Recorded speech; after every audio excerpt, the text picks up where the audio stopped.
So, it's the tail end of the 30th of May. The ban list that Konami has up on the board for the April 1st ban list says that the next ban list is no earlier, I'll use the right term, than June 1st. That is 2 days away. So, as most Yu-Gi tubers and Yu-Gi-Oh streamers have done, they started talking about the ban list. And of course, this is one of those ban lists that puts us in a really unique situation. I don't think Yu-Gi-Oh and Konami have ever been in this situation before, where we have a ban list date in a format that's had no competitive play, no physical competitive play, I'll get it right, but still has people calling out for certain things to get hit on the ban list because they're seen as degenerate on online play, such as Dueling Book, EDO Pro, Nexus, etc. This puts Konami in a very odd position, personally, and I think, and this is kind of problem I'm going to get to, and why I think a ban list right now needs to be very minimalistic in nature. If Konami goes and hits a lot of the main archetypes that are showing mass representation and win rates on online simulators, like if they went at Eldlink Synchron with the triple tap ban hammer and just tried to kill the deck, like they put Golden Lord to 1 or 0, they banned Jet Synchron and or Needle Fiber, and then also chased down Invoked so that you couldn't just hybrid the deck with that, even though Golden Lord was already from the slammed, you are going to piss off a lot of people that invested in that deck, waiting for competitive play to resume, because they've bought that deck and they've bought those engines and that archetype with the hope that they can like shore up their folders and get decks that they want to play ready for competitive play, and then play them in physical events, because that's what most people who buy Yu-Gi-Oh cards, and I say most, but 95% of people that buy Yu-Gi-Oh cards want to do. They buy cards to play with them. There's very few people buy Yu-Gi-Oh cards to collect them, right? It's a very expensive hobby if that's what you're doing, with a very low resale rate most of the time. But you buy those decks in order to play with them. Now, if we go through and suddenly just annihilate Eldritch Synchron and annihilate Animancipator and take Invoke Mech Knight with its fairly solid win rate and say, oh, Purple Nightfall and Blue Sky are at 1 now, so they're pretty bad archetype, and Orcus, you start coming back with Mech Knight Gearsu, we're going to ban Babel and we're going to ban Symbol Skeleton. This is what I think would happen. People are already not playing the game in physical, they're only playing it online, and online, everyone's a billionaire. But because you're playing it online, you don't get the same atmosphere as you would if you're playing at your local tournaments with your local people that you always speak to. You end up with that community feeling. So people are away from that, and as such, it can drive people away from the game. And some people, like myself, my coach, and Paul Swanson, and a few others, have just decided to take an extended break from the game. We might sit down and toy with a few combos here or there just to keep our brains ticking along in the game, but we're not actually physically playing the game. And eventually, over time, it can break the habitual cycle of every week going to locals and every couple of weeks talking about a regional event that's coming up. And suddenly, 3 months down the track, you stop talking or thinking about the thing, in this case Yu-Gi-Oh, altogether. Now, if Konami comes around then at the same time and also does a sweeping ban list and annihilates 4, 5, 6, 7 strategies all at the same time, and suddenly your deck gets annihilated, you now have even less incentive to get back in the game when competitive play comes back. So I'm actually an advocate right now, and I think there's a couple people in chat have said it before now, I think Muldog was one of them, that there probably shouldn't be a ban list at the moment.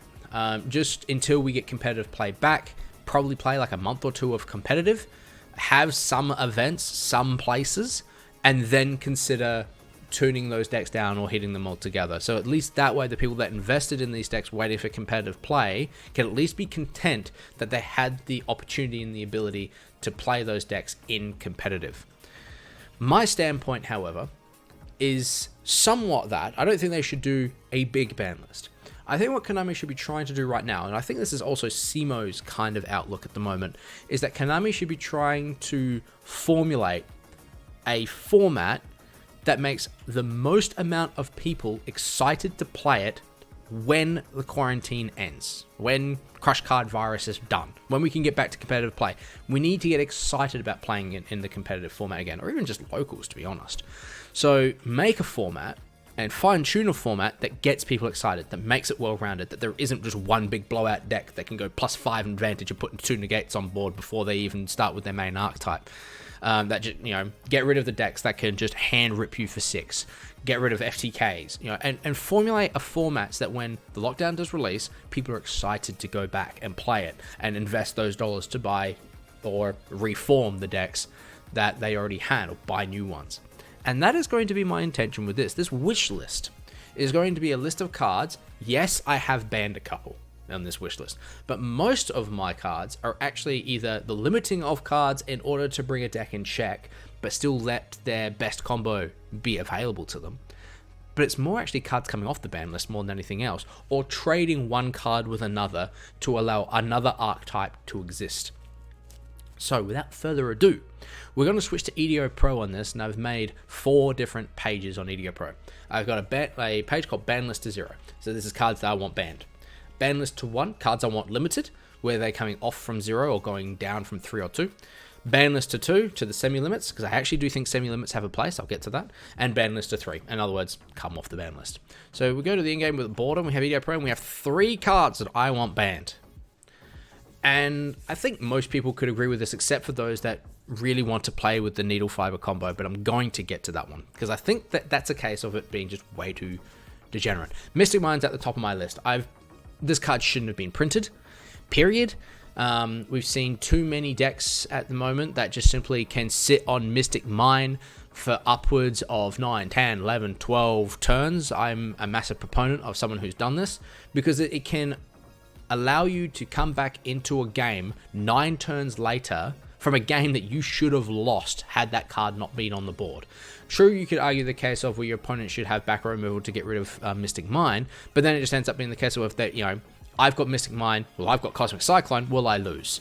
And that kind of dynamic isn't a very healthy dynamic to have in the game of Yu-Gi-Oh! I would much rather have it there be like, I have my combo, I've set it up, I've got my pieces on board, can you break it with the pieces that you have, and you try and balance the combo to the ability to break it. And I might do a discussion on that later on how I think power creep has actually made Yu-Gi-Oh! An unenjoyable game to play in most cases. But Mystic Mind is one of those cards that you just sit back and go, this is the reason that some people can just win games outright that they have no right winning, and it can be a very nasty card to stare down. And as a player of the card, I don't like using it, because I sit there and I did this to my coach at the regionals that I had in last October, where I sat on Mystic Mind for 10 turns with Guru control and then one-shot him when I decided to get rid of it, because he actually ran out of back row removal because he used it all against all my other cards, and I just top decked into Mystic Mind, played it, and he couldn't out it for, I think it was about 10 turns. And when I say 10 turns, I don't mean 5 turns each, I mean 10 turns each. Like, we were almost decking out, and then I one-shot him through the board that he was building. That was Thunder Dragons, nonetheless. So I don't think the card should exist for that matter. You should not have just this one card that just allows you to stall out for that long and keep yourself in a game that you should have by rights completely and utterly lost. So ban Mystic Mind as far as I'm concerned. Next card is Needle Fiber. How key Fibrax.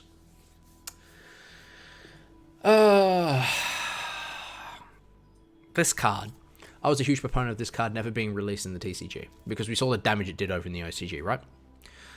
When Vert Anaconda has Red Eyes Dragoon, it's going to be in the same position as Needle Fiber. But Needle Fiber's main issue for me right now is that it's a card that is too generic, too easy to get into, with no restrictions, that is such an enabler for massive combos.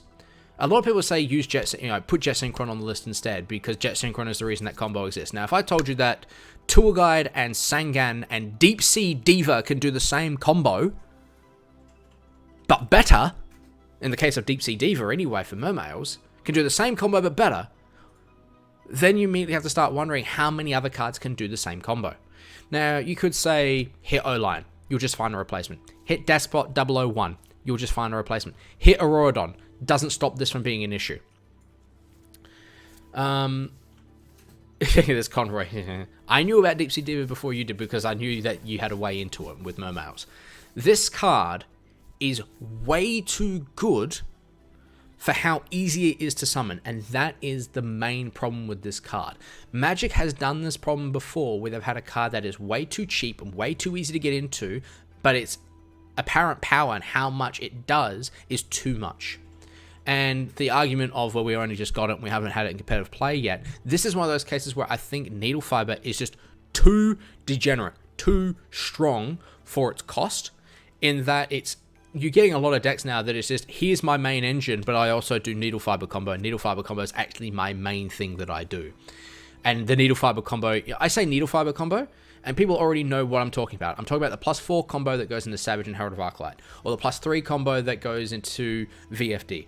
So that to me is just too much. If this card had that it needed to have a Crystron in its summoning requirement, or you couldn't link summon with Needle Fiber, or just so, or it couldn't let you, like, just some kind of restriction of sorts that stopped it from being such an enabler, then it wouldn't be a problem. But it's too strong for how easy it is to summon. It has no restrictions. So in that, I'm a case of, it shouldn't have been printed as much as Mystic Mine was. It shouldn't have been brought to the TCG without further restrictions. Would I accept it with an errata? Probably. But for the time being, it just does too much for how easy it is to summon. Just get rid of it. True King of all calamities. This card's always been a problem. Now, this card is actually serving two problems for me. One, True King of all calamities is one of those cards that can just hard lock your opponent out from playing, much like Mystic Mine can. There are some caveats to that, like you can effect Veiler it. Not effect Veiler, you can impermanent. You can effect Veiler it too if they're doing it on their turn and they're so worried about you responding. But you can impermanent and you can try and remove it. But generally speaking, I would say something like 94 times out of 100. When you see True King of all calamities against you hit the board, you're losing. Because you simply can't counter the card unless you're playing a very control-based strategy, very back row heavy. But even then, it just beats your face in. It's a 3k beater after all. This card is actually coming off for a secondary reason. There was another card that was put on the ban list at 0 when True King of all calamities was released, because it allowed for a very easy way into Calamities. It was also the same thing with another other card in the True King archetype with Lithosagam. And Lithosagam has come back to 1. And I think we can bring another card back as well, and I would like to see it come back to help out a different archetype. 3 guesses, you don't even need that 3 guesses. If we remember it from Dino format, you'll see it the next page. This would need to get banned for me to allow a different card to come off the ban list that ended up being collateral damage because of this card's printing and the combo that it could do in Dinos when we got Dino Smasher Fury. So, but I just think it's way too oppressive, and it is actually seemingly kind of easy to get into so long as you're playing a level 9 strategy. If it was 3 plus level 9 monsters, it could probably be a bit more fair because then it's not as easy to get into. But because it's just 2 plus level 9 monsters, it's still easy to get into, and it's another case of how easy is it to get into, what's the cost compared to the effect. True King of all calamities effect is far stronger than its apparent cost. So I'd say ban it, get rid of it. I think it's a little bit too degenerate like Mystic Mine. You're going to see that. It's like Mystic Mine is kind of like a baseline. No, this is too degenerate. This is too much. Needle Fiber is too much of an enabler. It's too degenerate. You need to get rid of it. True King of all calamities can just shut out your opponent from even trying to play the game, which means you just basically insta-win next turn. It's too strong. It's degenerate. Get rid of it. And that's basically how I ban cards. Is it degenerate? And I think these 3 are on that level. So I'd say ban these 3. For the fear of repeating myself, let's get into the next set. So, ban list to 1. There is only 1 card on this list that goes down to 1. The other 4 cards I want to have come back to 1 off the ban list. The card that I want to go to 1 is Block Dragon. Now, a lot of people have actually said that they want to see Block Dragon banned, but I think Block Dragon ban hits Adamancipator too much. The strength about Block Dragon right now is that it is just as good in the deck and teased out using Adamancipator or some utility card as it is in the hand. I've seen some Adamancer players where they've done their Adamancer play, they've done their push, and they've been countered and interrupted 2, 3, 4 times, and then they drop Block Dragon and proceed to win the game. It's just as good in hand as it is in the deck. It's a very explosive card. It's a bomb. So, as such, I would sit there and say put Block Dragon to 1. This is under the argument that I don't want to kill Adamantipator because I don't want to piss off people coming back into the game when we're allowed to play. But at the same time, I want to bring that deck in check because it is just that strong. If you put it to 1, the combo is still available, but now you have the kind of conundrum. Do you want to search it out of the deck and play it from hand, or do you want to tease it out of the deck and get it straight to grave to get the triple search effect, or whatever you want to do with it? And it also allows for some counterplay against it. You can DD Crow it before the new chain. You can cold buy it on the chain. It now means that there's some vulnerability to Block Dragon, and you need to play it in such a way that it doesn't get countered, right? And that's why I say put it to 1. Leave the combo intact. Allow Adamantipator the wonders of being like, lol, jokes, Block Dragon, I continue to push. But don't make it so that they can do either or combo. They can do it from hand or they can do it from deck. You need to restrict some of their players down. Say Block Dragon to 1. That's the only hit to like an archetype, if you can call Block Dragon being an Adamant's archetype, that I actually do on here. It's just Block Dragon to 1 to bring Adamantipator in check. That's it. Hitting Needle Fiber means you can go back to playing Eldlik Invoked or just pure Eldlik, and the win rate of those decks, at least on Dueling Book, was fairly comparable that I would consider them fair decks to play against. But with Synchron, they were too strong. That's why Needle Fiber needs to go. If you put out Block Dragon to 1, it just stops the explosive plays that Adamantipator can do, where they can just push and push and push and suddenly just drop Block Dragon and win. It stops that from occurring as much, and I think it would make that deck a little bit more fair. As for cards to come back, Double Iris Magician. I just gave Triff a hard on. And Skull Crobat Joker. Now he's knocked the moon out of orbit, but only to 1. This is a test the waters kind of release. We've now seen, because of the banning of Electromite, it is very, very difficult to play any kind of pendulum-based deck right now without relying on the Mythical Beasts and Endymion. But even relying on those, it's fallen completely off the radar in competitive play. And I do want to see Pendulum start coming back, because there's so many hard counters to Pendulum, let's be real. And I would like to see it go back to playing Pendulum Magicians. Now, this is the reason I didn't bring Astrograph back. That card can stay dead as far as I'm concerned. But so long as Electromite is banned, I think the best Pendulum deck you can play is the original version of Pen Magicians, using Time and Star Pendulum Graph, Time Star Magician, and Xyz and Synchro plays. And I think that is actually where a Pendulum deck should go from this point forward. I think it should be more play Pendulum Magicians for what it was before, an Xyz and Synchro strategy, Xyz 4 and Synchro 8s, generally speaking. And then you may be able to tech in some Mythical Beasts and tech in some Endymions, and we may be able to get someone with a deck that it can still explode out, but keep its recursion. And that's what it's lost now. A lot of Pendulum decks is, I'm going to black my entire deck onto the board, and if you've got Dark Ruler no more, I lose. Or, some other blowout strategy that just wipes my board clean, because it has no follow-up. But if you go back to a Pendulum Magician-based deck using Time Star Magician, Time Pendulum Graph, Star Pendulum Graph, things like that, you can keep getting that advantage back in hand and setting up mediocre boards. And that's the thing, that the boards are very mediocre, but they're still impactful. And that's what I would like to see the deck go back to. Double Iris and Skull Crobat Joker is kind of like the start to that kind of leaning into that territory, to see whether or not we can bring that kind of deck back without blowing it out, because it was a tier 1 deck at one point, so we've got to be careful with that. Put them to 1, see what happens, and if nothing changes, Double Iris to 2, Skull Crobat Joker to 2, see what happens, see where it goes from there, and just start bringing those cards back, I reckon, just to try and bring a different strategy. If we can have Thunder Dragons, a fusion-based deck for a year, if we can have Synchro and Xyz strategies coming out of the woodwork, I think it would be fine to bring Pendulums back, right? That's my reasoning at least. See where we can go with it. For the extra deck limits, from Banlist to 1, 0 to 1, Ancient Fairy Dragon. I'm waiting for people to explode over this. Ancient Fairy Dragon was busted because Destrudo. Simple as that. It was also busted because of a couple other cards that got hit around it.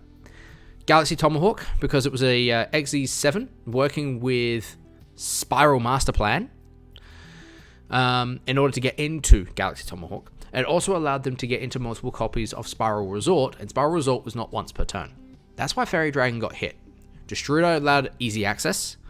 Fairy Dragon allowed access to a second resort. The second resort that would also plus. And it also allowed you just allowed you to continue pushing forward so damn much and build such a huge board because of everything that was around it. With the loss of Destrudo, the loss of Tomahawk, Spiral is now dead. Field spell reliant decks are few and far between. Most decks that rely on a field spell, it's a one-off, except for, I believe, Eldlik. I think it's that point where we can maybe bring it back to 1 because it's not going to be as easy to get into. It requires a combo to get into rather than just saying Destrudo for half my life points on that level 4, Synchro 7 into Ancient Fairy Dragon, blow up my field spell, get a second one, and gain back 1,000 life points. Blow up your field spell too if I so decide. So I think it might be okay. This is a test the waters thing because it might be a case of I'm missing something, but at the same time, the deck that it was busted in is gone. The decks that I think could have been busted in with Destrudo banned is now gone. So I think the card is fine to come back. Could be wrong. This is one of my more iffy cards on the list. I think everything else is actually perfectly fine, but this is the card that I'm iffy on, but I think it can come back. I said it'd probably come back last format and the last ban list and the ban list before that, and I didn't get much fight back from my own team except for my coach, who just has PTSD over the card, I think, because he played full power Spiral. But I think the degeneracy that was Fairy Dragon back in Spiral format, I don't think can repeat itself at the moment. So I think it's fine to come back. The other one's Donglong. First of the Yang Xing. This is the card that got banned because of True King of all Calamities. You would trigger a True King, usually Lithosagum in Dinos. Proceed with your Lithosagum, rip 3 out of your opponent's extra deck because you used 2 of the same attribute. Baby Cerosaurus effect, do X. You would summon into Donglong by tutoring out the tuner from the deck using Miscellaneous Saurus. You'd go into Donglong. Donglong would throw either another copy of Lithosagum or Agnimazid, change its level to level 9, and oh, would you look at that? Lithosagum and Donglong are level 9, True King of all Calamities, basically for free. Get rid of True King of all Calamities, Donglong can come back, and Yang Xings can have one of their best cards back. This was a collateral damage hit because of Dino Smasher Fury, and I think Yang Xings deserve to have some love back in their deck. Donglong is that. So long as you get rid of True King of all Calamities, though. If that still exists, Dinos now can go back to doing the roll combo back into True King of all Calamities. Get rid of True King of all Calamities, Donglong can come back, and I think it deserves to come back. It was a collateral damage hit after all. But that's all I'm putting to 1. 1 card down to 1, and then 4 cards up to 1. It makes you wonder what I'm going to do with the semi-limits. Now, I do have a thing with semi-limits. A lot of people like Simo don't like the semi-limit pile. I think it's a waste of time. Either put it to 1 or put it to 3, right? I actually think the semi-limits is where you test waters. That's where cards go from 0 to 1 to 2 to see whether or not it is going to impact the meta in any kind of massive way. They did the same thing with Shuret. They put it to 2, nothing happened. They put it to 3, nothing happened. So I think we can continue using that philosophy right now and put some cards to 2 to see whether or not it would break something. Very few cards. I don't think Pancratops should have been hit to 1 in the first place. Just going to be honest with you right now. I don't think the card is that strong. It's a 1-for-1 trade. The quick effect does make it very good.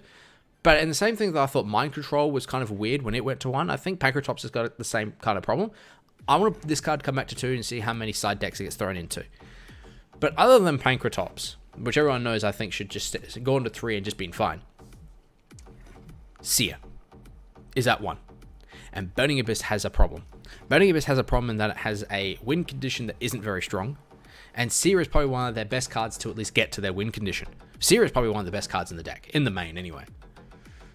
Put Seer to 2 and see where Burning Abyss lands after we do that. I have another release for Burning Abyss, mind you, that goes back to 3, but it's not a BA card. It's a support card that BA can use. But I would be very interested to see what happened because I actually haven't played a single format where Seer wasn't at 1.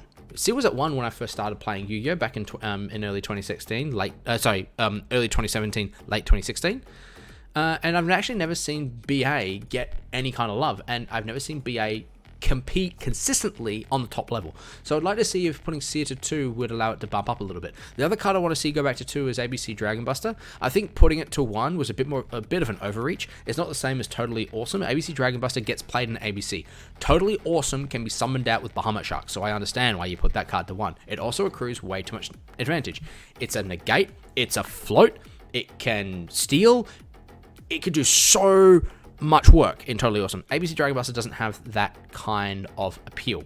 The issue also that I have with ABC Dragon Buster going to 1, it basically means that the entire idea of the floating effect of ABC Dragon Buster back into the 3 pieces that you banished to summon the Dragon Buster in the first place is kind of irrelevant, because unless you can put that 1 copy of Dragon Buster that's now in your grave back into the extra deck, those 3 pieces are doing dick unless you're doing an Xyz 4 play.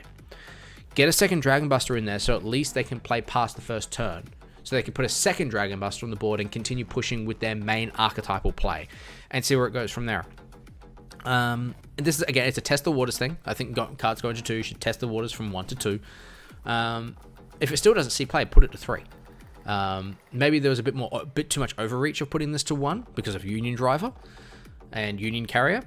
But I'd be very interested to see whether or not you put this to 2, whether or not ABC can be used as a sub-engine to put another body on board in Dragon Buster. But that's all I'd put to 2, because I think the semi-limit list should be small. It should be, we're going to put a card to 2 and test it, and if it doesn't do anything in the meta, or we consider it's still pretty fair, we either leave it there, malicious, I'm looking at you, or we go and put it to 3. And that's where I'm going to put this one. And Malicious can stay at 2 as far as I'm concerned. That card can just stay dead. Cards to 3. Remember we banned Mystic Mine. Metaverse can go back to 3. The second Mystic Mine is banned.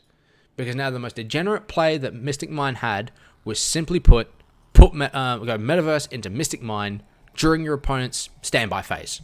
Or when they put a monster on board. To just stop them from playing completely and then burn the crap out of them. They still do it now.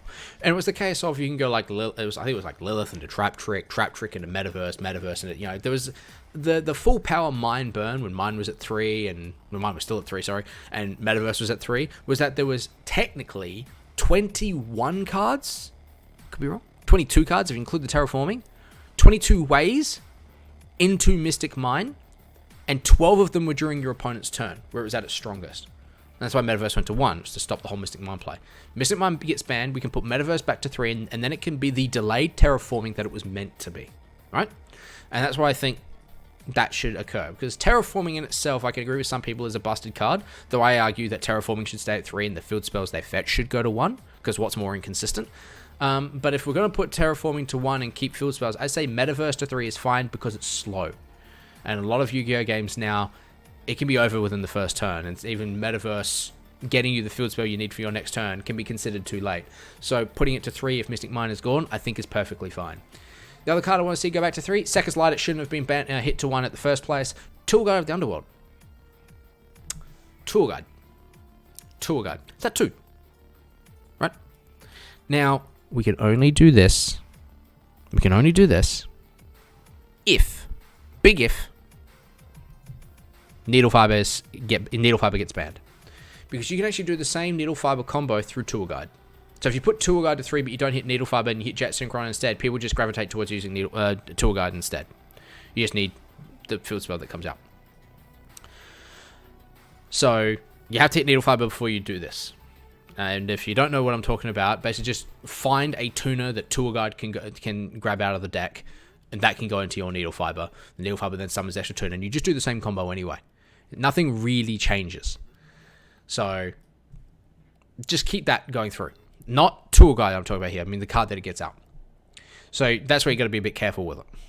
But if you put Needle Fiber to 0, Tour Guide can come to 3, so that even the card that it searches out, that it gets out from the deck, even if that card's a tuner, it's not going to be a busted combo. And Tour Guide at 2 really isn't even doing anything now anyway. Probably because people have found that Jet Synchron's probably a better play into it, even if Tour Guide had a relevant target, which it does. I'll let you do the research. Put Needle Fiber to 0, Tour Guide can come back to 3, and this is also another one of those boosts to Burning Abyss, because it needs more help, and Tour Guide is one way for it to get more help. Sekka's Light to 3 is just an obvious one. I don't understand why that card went to 1. It restricts you. You can't play any spells or traps. You're playing a 37 monster deck to play 3 Sekka's Light. Isn't that restrictive enough? I think it is. This ain't no Card of Demise, okay? And that's the level it's been put on. It's at 1, like Card of Demise, Upstart, and Into the Void. And it isn't even close to those cards, alright? So it can go to 3. I reckon it's perfectly fine. Dryden. 3 of them things. I personally believe since people like playing Zodiac, and I want to throw them a bit more than the bone, I thought, what could Zodiac get right now that could allow them to play a little bit more past the first turn? And that's a struggle, because if you give them Broad Bull, they still only have the one Trident, but Broad Bull is an absolute boss of a card. Go and look at some old Zodiac combos with Broad Bull, and that card establishes so much for the deck. Trident was just the cherry on top. So do you give them Broad Bull with only one Trident, so they have to make sure they can still cycle that one Trident back into the extra deck to bring it back out, or they summon it back out from the graveyard and try and equip materials to it? Or do you just simply give them more copies of Trident? Because I think the trade 2 Barrage for 1 Trident was a bit much. I say give them back their 3 Tridents. Give them their 3. And see what Zodiac does from there. Give them their win con back at 3. I don't think the deck would be super powerful. Zodiac was never super powerful. Zodiac's power came from its persistence. The ability to keep putting Trident back on the table. So I would say put it to 3. Allow them to get that persistence back. And see what happens to a meta shift if whether or not Zodiac could be top tier with 3 Trident. I don't think it would. It'd be a contender. It'd be bloody good. I'd actually consider picking up the deck again, especially because it's insanely cheap right now. But I'd say see what happens after you've done that. Now, if there ends up being a consistency issue, as much Moldog has up there, then I would consider releasing some more consistency cards for them, giving them Rat Pier to 2. Though I probably wouldn't put Rat Pier to 2. I'd be looking at some other more utility cards that they can use. They can get to their Zodiac cards they got right now. There's a reason Rat Pier was one of the first cards to get hit in Zodiac.